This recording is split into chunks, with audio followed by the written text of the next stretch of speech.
Do you want to have a Warframe who can delete any Eximus unit on the field just by looking at them, out-heal all incoming damage, support the team, reduce enemy armor, all while looking very, very spicy?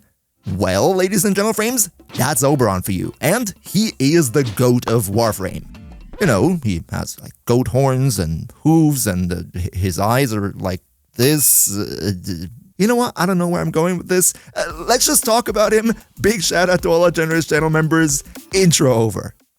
Look at that smiley.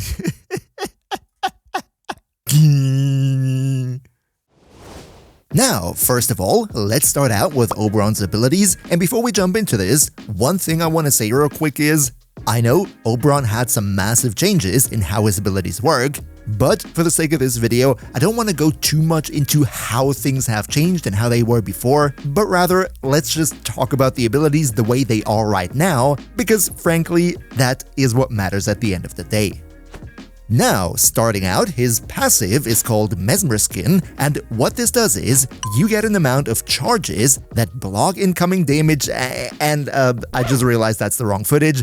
But no, seriously, jokes aside, Oberon's passive is basically Revenant's Mesmer Skin, with the difference being that Oberon only gets 3 charges and builds these up automatically by picking up health orbs.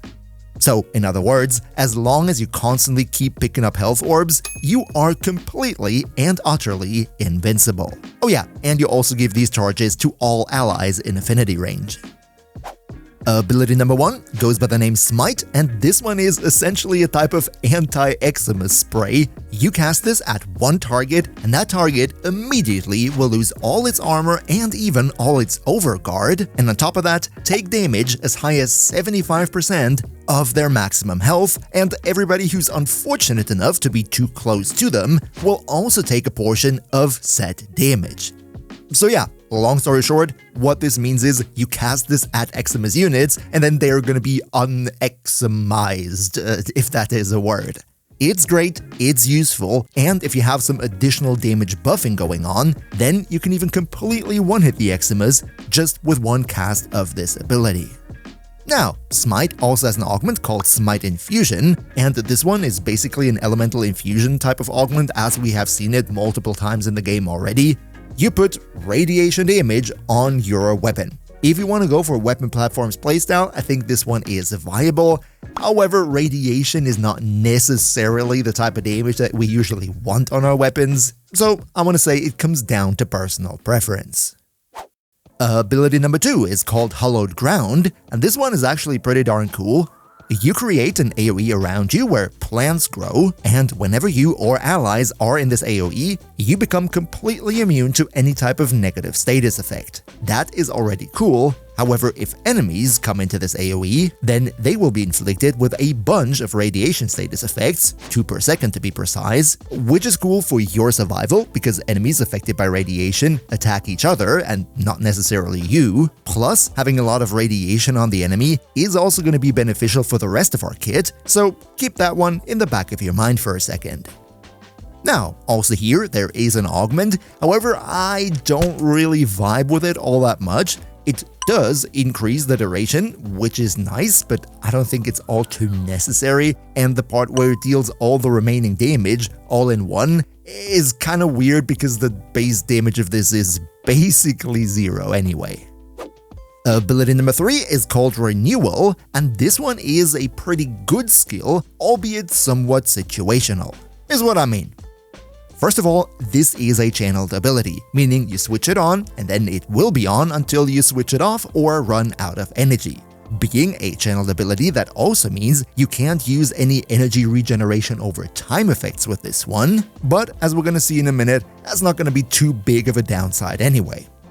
What this does is, it heals you and all allies in affinity range over time, plus it also increases your and your allies' armor, and the cool thing about this is, this doesn't only count for players, but also for allied NPCs like defense targets and such, so it can be a nice ability for defense type missions to keep the stress level a little bit lower. Another nice interaction that I should mention here would be, if you are standing in the AoE of Hallowed Ground, your previous skill, Then the healing over time from Renewal here will be doubled, which is very darn cool. And there's also an augment called Phoenix Renewal, which essentially is a get out of jail free card. It revives you if you die once every 60 seconds. I wouldn't necessarily recommend using this, right? Just one free revive. It's kind of I don't think it's worth the mod slot. Let's just not talk about it. And finally, we have our fourth ability. This is called Reckoning, and this one actually does a whole bunch of things, starting out with the fact that it deals a decent chunk of damage, and for every radiation status effect that the enemy has on themselves, it does even more bonus damage. This is nice, and specifically in lower level contents, can be a decent AoE nuke. However, in Steel Path, it's not all that great of a damage dealer anymore. The main reason we're using it is because it permanently reduces enemy armor in a large area of effect, albeit only if there's line of sight to the enemy, and it also buffs your armor for every enemy that you hit and for every radiation status effects present on those enemies. The maximum here is 1,000 total armor bonus. This one can't be exceeded, but still, 1,000 bonus armor? I'm not gonna say no to that. And then finally, and this is also a nice synergy with your passive, if you take out an enemy after that enemy was hit by Reckoning, they have an increased chance of spawning a health orb on death, which will further contribute to you having your invincibility stacks from your passive. Also here, we do have an augment that increases the range a little bit, and it deals a bit of AoE damage too, but also here in my opinion, it's kinda not worth the mod slot. I wouldn't worry too much about it. And as always, if you could maybe leave a quick like for the video, that'd be real nice because it always helps big time with the YouTube algorithm. Cheers so much for your support. Now, so much for his abilities. Before we get into the builds themselves though, I first want to talk about how not to build him, because looking at the skills, I had some initial ideas and I really tried to make them work, but then I realized this is just not gonna happen, so let me quickly tell you what I mean. See, with your first ability, Smite, dealing relative damage, the thought might cross your mind that you can turn this into a crazy AoE nuking ability. However, this is not the case.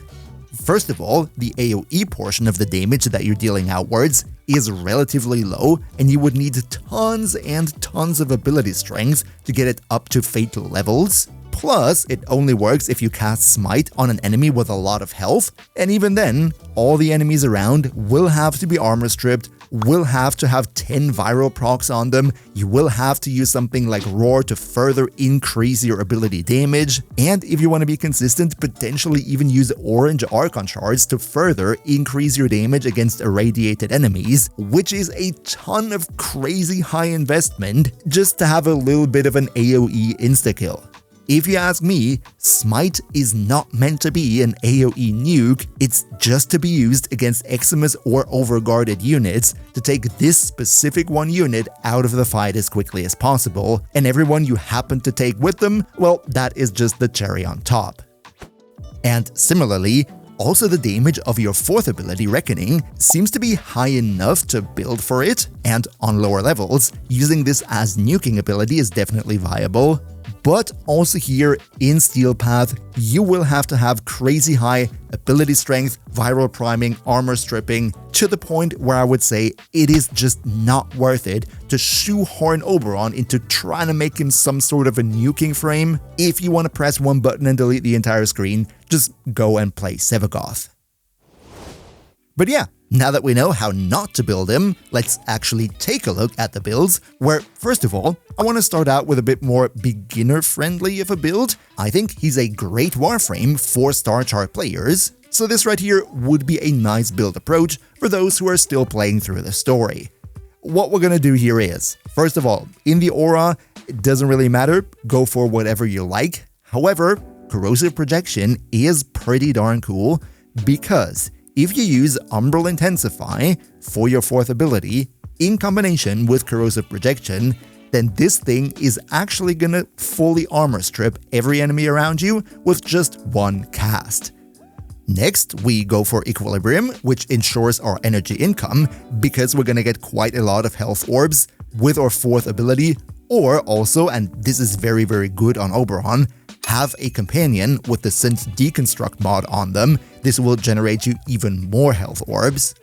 And then the rest is basically a decent balance of everything. We go for Stretch and Augur Reach to have more range, Duration with Continuity and Augur Message, and in order to stay alive, we have Vitality right here. We don't really need armor because we're gonna get that big armor buff from Reckoning, so we don't necessarily have to dedicate a mod slot to it. If you wanted to do that though, you could replace Augur Message or Augur Reach with an armor mod of your choice. If you have, also replace Vitality with Umbral Vitality, but in my abomination of a build right here with the Forma, this is not gonna fit. Overall, this is just a decent star chart build. You can fully utilize Oberon, stay alive, armor strip enemies, confuse them, and it's gonna be great. So much for the beginner-friendly portion of the video. Let's next talk about what changes if we put Oberon into Steel Path. And one thing that, in my opinion, is very important to keep in mind with him is that Oberon, in contrast to other frames, doesn't really have one optimal playstyle. Instead, I think it was WarframeFlo who said it, Oberon is more like a blank canvas on which you can paint whichever build you want. So, when talking about helmet abilities, that naturally means we have a ton of options. If you wanted to be really tanky, you could go for Mirage's Eclipse, or maybe Nova's Nullstar, giving you another layer of damage reduction. Another great option in my opinion would be Roar, because this one further buffs up your ability damage, and it then allows you to one-hit Eximus units with your Smite. With the Roar buff, it completely takes them out, and of course buffs up all your other damage too. But if you rather want to play your Oberon as a melee frame, no problem, just use the tried and tested Wrathful Advance from Kullervo, and you will drown the entire room in red crits. Other helmet abilities, of course, also work. Now, for the Archon Shards, I left mine actually open till now because I'm not 100% sure if I even want to invest some into him. I don't really think he needs it, meaning if you wanted to invest Archon Shards, you can basically do whatever you want. Go for the purples if you want to deal more melee crit damage on a melee build, orange if you want to go for a super duper high investment ability damage build, because this one gives you more ability damage to enemies affected by radiation. I personally wouldn't do that because I still don't see him as a damage dealer. More casting speed with yellow is definitely always a nice option for convenience. But I think with him in specific, going for effectiveness on energy orbs with the yellow shards would also be not too bad of an idea, as we're gonna take a look at the build right now.